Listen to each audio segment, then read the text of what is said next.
বিসমিল্লাহির রহমানির রহিম। আসসালামু আলাইকুম ওয়া রাহমাতুল্লাহি ওয়া বারাকাতুহু।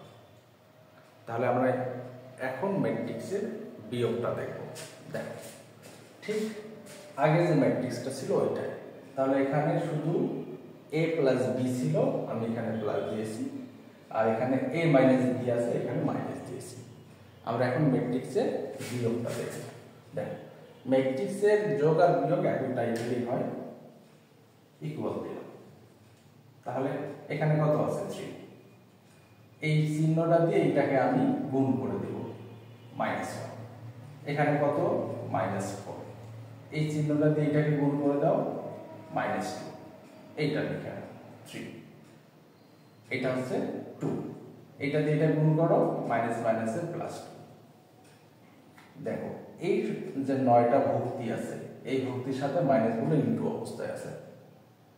আমরা যেহেতু বিয়োগ করতেছি, এগুলোর সাথে গুণ হয়ে যাচ্ছে, তারপর আমরা ফলাফলটা লিখব। তাহলে এখানে কত আছে -2, এখানে কত হচ্ছে -2, এখানে আছে +1, এখানে কত হচ্ছে -5, এখানে আছে কত 0, আর এটা মাইনাস মাইনাসে +4, এখানে কত আছে -1, এইটার সাথে এটা গুণ করে দাও, -3, এখানে কত আছে -1, এটার সাথে এটা গুণ করে দাও, -7, এখানে কত আছে 1, এটার সাথে এটা গুণ করে দাও, মাইনাস মাইনাসে +5। ঠিক আছে, আমি এইটার সাথে এটা বিয়োগটা করে দিলাম। এখন এখানে আমার যোগ বিয়োগ বাকি আছে, আমি এখন এইটা করব।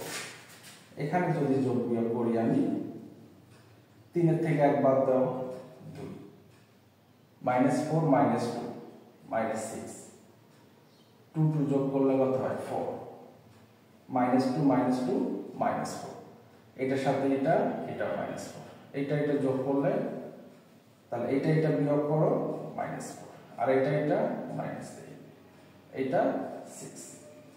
এই হলো আমাদের বিয়োগ। তাহলে বিয়োগ করার জন্য তোমাদের শুধু এই বিয়োগ চিহ্ন দিয়ে 9টা ভুক্তিকেই তোমাদের গুণ করতে হবে। এখানে যোগ চিহ্ন দিলে যোগ করতে হবে, বিয়োগ চিহ্ন দিলে বিয়োগ করতে হবে। যোগ আর বিয়োগ একইভাবেই তোমাদেরকে করতে হবে। ঠিক আছে, আশা করি তোমরা বুঝতে পারতেছো। আর যারা আমাকে ফেসবুক থেকে অথবা ইউটিউব থেকে দেখতেছো, অবশ্যই আমার ভিডিওটা ভালো লাগলে আমার চ্যানেলটাকে সাবস্ক্রাইব করো। আর ফেসবুক থেকে দেখে থাকলে ইনশাআল্লাহ অবশ্যই আমার পেজটাকে ফলো করো। ধন্যবাদ, সবাইকে ভালো থাকো। আসসালামু আলাইকুম ওয়া রাহমাতুল্লাহি ওয়া বারাকাতুহু।